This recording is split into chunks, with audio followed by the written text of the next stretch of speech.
Hey man, sorry about the slowness getting this out to you.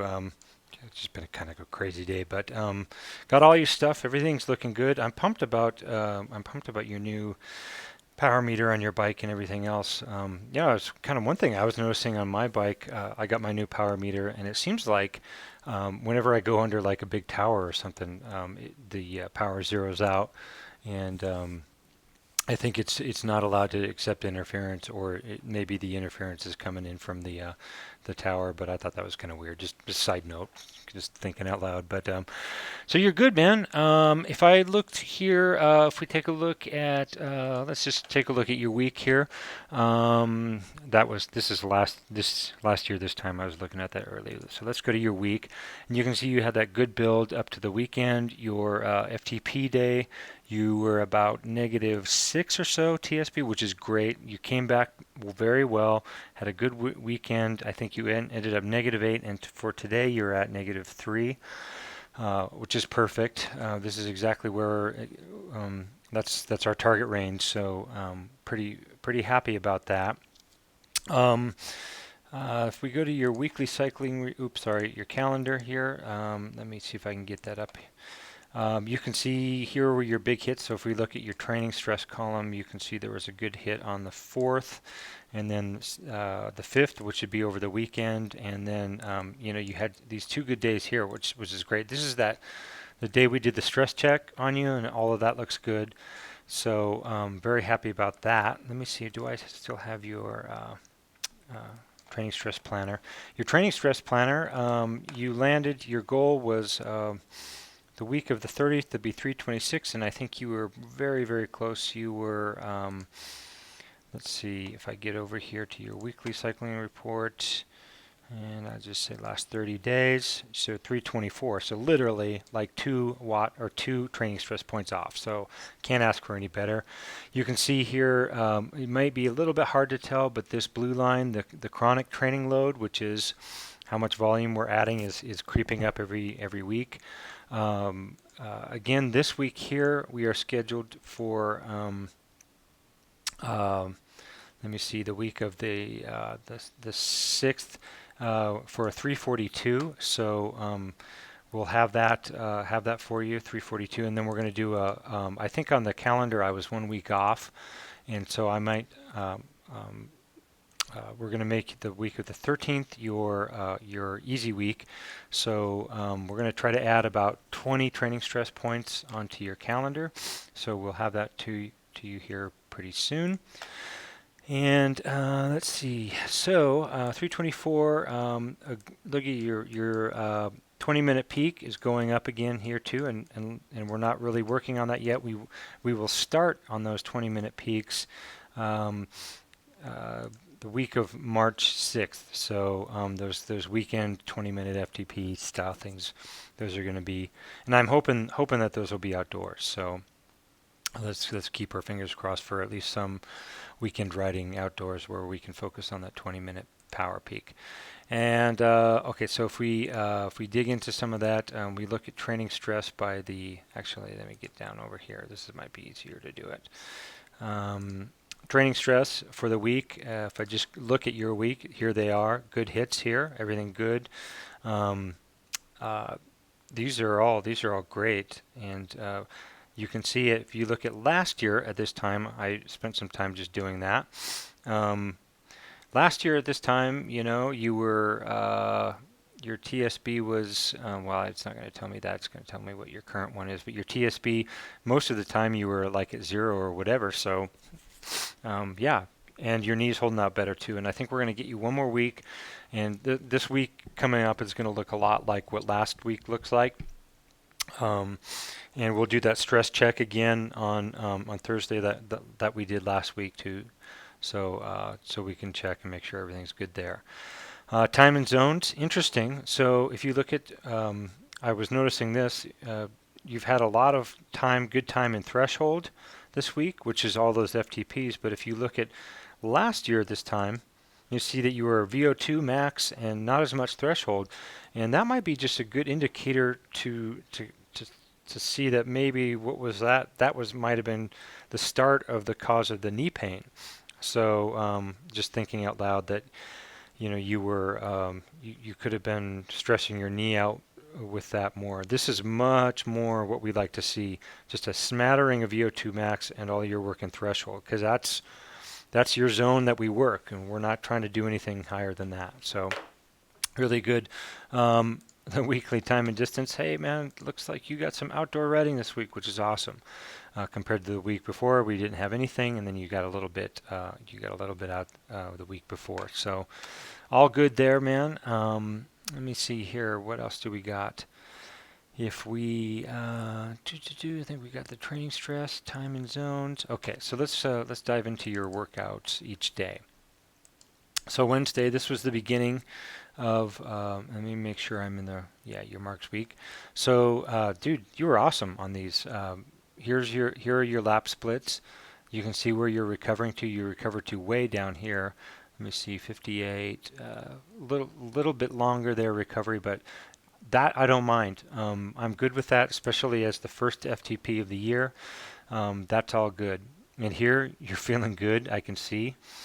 You can see that nice good spike there. I'm okay with that spike at the end, that power spike. No big deal. But if you look here at the splits, this is awesome. So a 309 the first set, 317 the second set. 5 minutes, man. You can't fake those.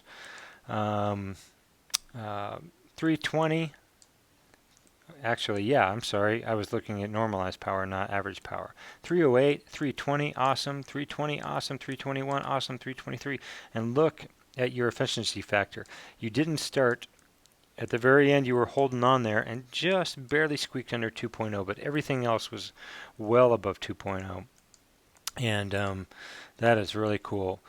And one of the things I was thinking about actually on my workout a while ago is what I want to do this year too is I want to start taking samples. Like say for example, if I highlight this selection and I look at your efficiency factor, and if I save that real quick, something I got thinking about is how can I find how well a person warms up before they're ready to really hit this? So like if I made that 001 and looked at your efficiency factor on 001, it would be 1.45.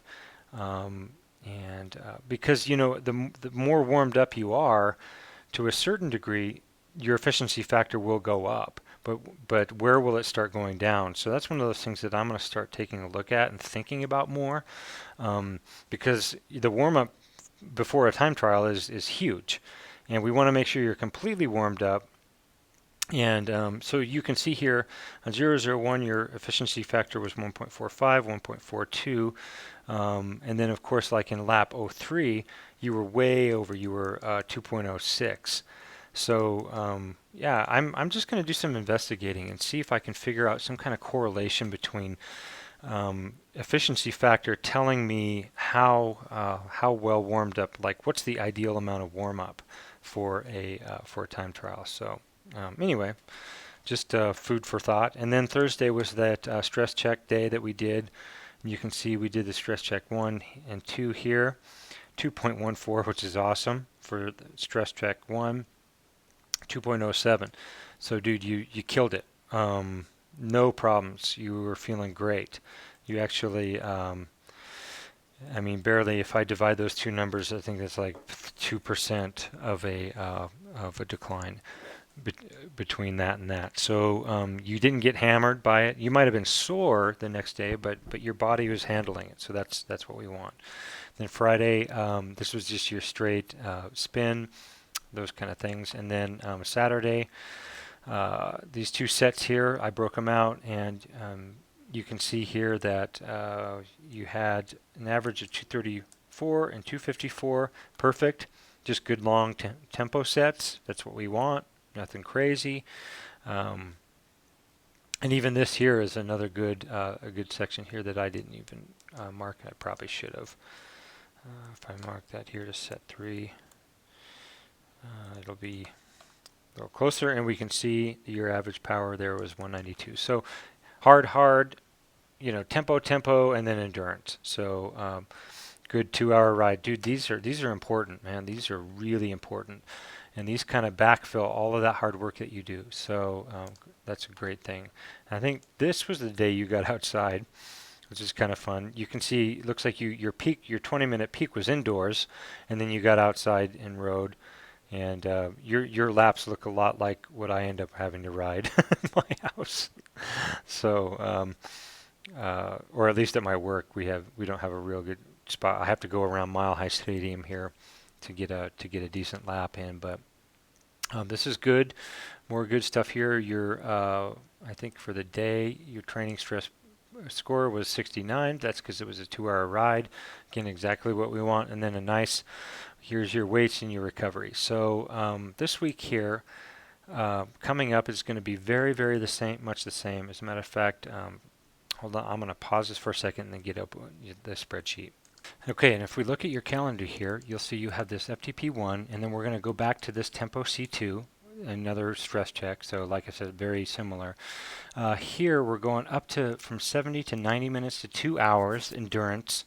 And I said you can add in some tempo blocks, but no more than 5 to 8 minutes, because you're going to do almost the same thing Sunday, except what I want you to do is get in 3 15-minute blocks of tempo at roughly 255, so very close. So we just need, you were about 325 last week, and we need 20 more training stress points. So between this and the Tempo C2, adding some more time here and here with a little bit more